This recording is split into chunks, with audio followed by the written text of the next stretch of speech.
A Sociedade Espírita Caminho, Verdade e Vida apresenta audiolivro Boa Nova, obra psicografada por Chico Xavier e ditada pelo Espírito Humberto de Campos. Capítulo 27 A Oração do Hurto. Depois do ato de humildade extrema de lavar os pés de todos os discípulos, Jesus retomou o lugar que ocupava a mesa do banquete singelo e, antes de se retirarem, elevou os olhos ao céu e orou assim, fervorosamente, conforme relata o Evangelho de João. Pai Santo, eis que é chegada a minha hora. Acolhe-me em teu amor, eleva o teu Filho para que ele possa elevar-te entre os homens no sacrifício supremo. Glorifiquei-te na terra, testemunhei tua magnanimidade e sabedoria, e consumo agora a obra que me confiaste. Neste instante, pois, meu Pai, ampara-me com a luz que me deste muito antes que este mundo existisse. E fixando o olhar amoroso sobre a comunidade dos discípulos, que silenciosos lhe acompanhavam a rogativa, continuou: Manifestei o teu nome aos amigos que me deste, eram teus e tu mos confiaste, para que recebessem a tua palavra de sabedoria e de amor. Todos eles sabem agora que tudo quanto lhes dei provém de ti. Neste instante supremo, Pai, não rogo pelo mundo, que é obra tua e cuja perfeição se verificará algum dia, porque está nos teus desígnios insondáveis, mas peço-te particularmente por eles, pelos que me confiaste, tendo em vista o esforço a que os obrigará o Evangelho, que ficará no mundo sobre os seus ombros generosos. Eu já não sou da terra, mas rogo-te que os meus discípulos amados sejam unidos uns aos outros, como eu sou contigo. Dei-lhes a tua palavra para o trabalho santo da redenção das criaturas, que, pois, eles compreendam que nessa tarefa grandiosa o maior testemunho é o nosso próprio sacrifício pela tua causa, compreendendo que estão neste mundo sem pertencerem às suas ilusórias convenções, por pertencerem só a ti, de cujo amor viemos todos para regressar à tua magnanimidade e sabedoria, quando houvermos edificado o bom trabalho e vencido na luta proveitosa. Que os meus discípulos, Pai, não façam da minha presença pessoal motivo de sua alegria imediata, que me sintam sinceramente em suas aspirações, a fim de experimentarem o meu júbilo completo em si mesmos. Junto deles, outros trabalhadores do Evangelho despertarão para a tua verdade. O futuro estará cheio desses operários dignos do salário celeste. Será, de algum modo, a posteridade do Evangelho do Reino que se perpetuará na terra para glorificar a tua revelação.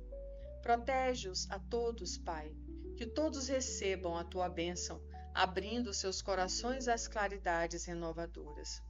Pai justo, o mundo ainda não te conheceu, eu, porém, te conheci e lhes fiz conhecer o teu nome e a tua bondade infinita, para que o amor com que me tens amado esteja neles e eu neles esteja. Terminada a oração, acompanhada em religioso silêncio por parte dos discípulos, Jesus se retirou em companhia de Simão Pedro e dos 2 filhos de Zebedeu para o Monte das Oliveiras, onde costumavam meditar.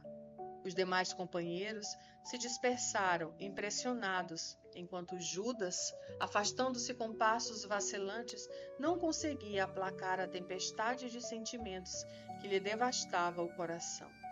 O crepúsculo começava a cair sobre o céu claro. Apesar do sol radioso da tarde a iluminar a paisagem, soprava o vento em rajadas muito frias.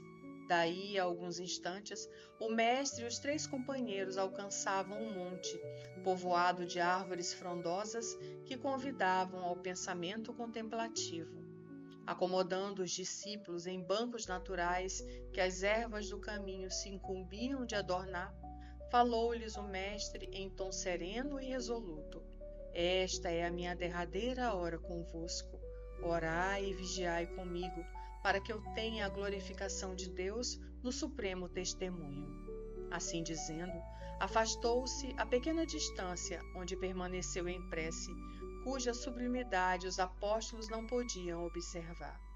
Pedro, João e Tiago estavam profundamente tocados pelo que viam e ouviam. Nunca o Mestre lhes parecera tão solene, tão convicto como naquele instante de penosas recomendações. Rompendo o silêncio que se fizera, João ponderou: oremos e vigiemos, de acordo com a recomendação do Mestre, pois se ele aqui nos trouxe, apenas nós três, em sua companhia, isso deve significar para o nosso espírito a grandeza da sua confiança em nosso auxílio. Puseram-se a meditar silenciosamente. Entretanto, sem que lograssem explicar o motivo, adormeceram no decurso da oração. Passados alguns minutos, acordavam, ouvindo o mestre que lhes observava. Despertai, não vos recomendei que vigiasseis? Não podereis velar comigo 1 minuto? João e os companheiros esfregaram os olhos, reconhecendo a própria falta.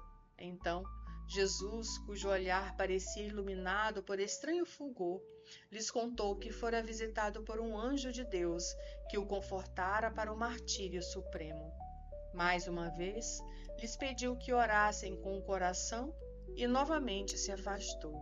Contudo, os discípulos, insensivelmente cedendo aos imperativos do corpo e olvidando as necessidades do espírito, de novo adormeceram em meio da meditação. Despertaram com o mestre a lhes repetir: não conseguistes, então, orar comigo? Os 3 discípulos acordaram extremunhados. A paisagem desolada de Jerusalém mergulhava na sombra.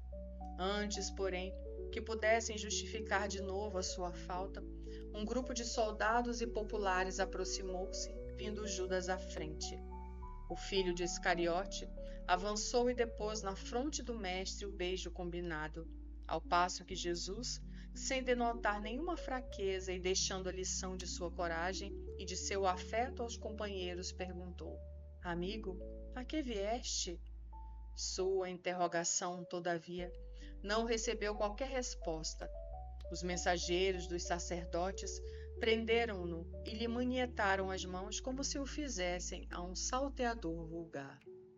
Depois das cenas descritas com fidelidade nos evangelhos, observemos as disposições psicológicas dos discípulos no momento doloroso.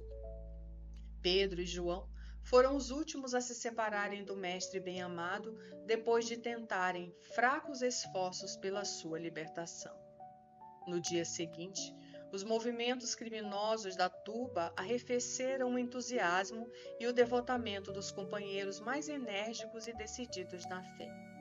As penas impostas a Jesus eram excessivamente severas para que fossem tentados a segui-lo. Da corte provincial ao palácio de Antipas, viu-se o condenado exposto ao insulto e à zombaria.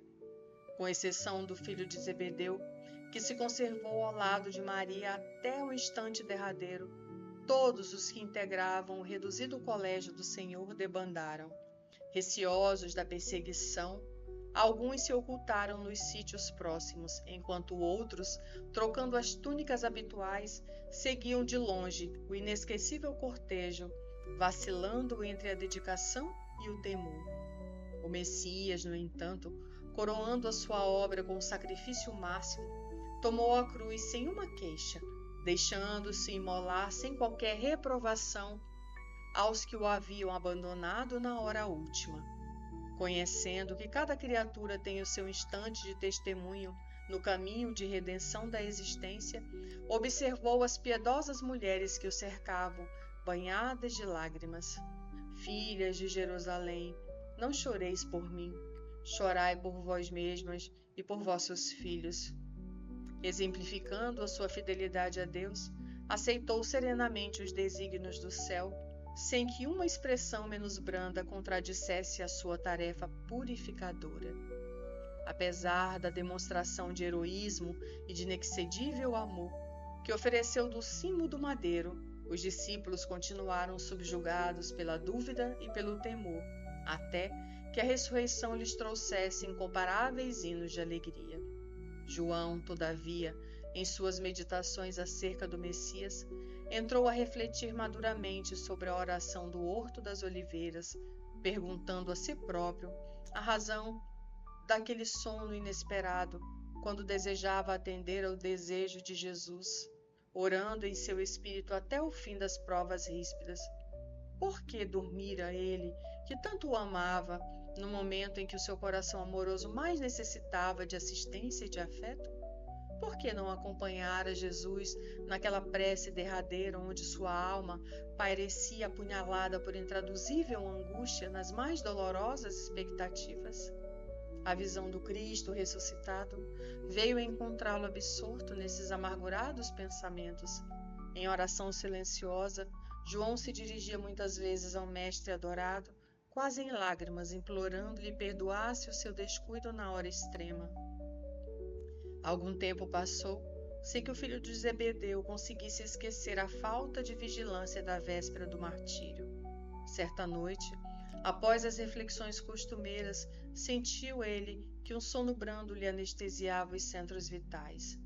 Como numa atmosfera de sonho, verificou que o mestre se aproximava.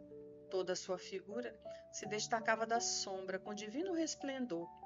Precedendo suas palavras, o sereno sorriso dos tempos idos, disse-lhe Jesus: João, a minha soledade do horto é também um ensinamento do Evangelho e uma exemplificação. Ela significará, para quantos vierem em nossos passos, que cada espírito na terra tende a ascender sozinho ao calvário de sua redenção, muitas vezes com a despreocupação dos entes mais amados do mundo.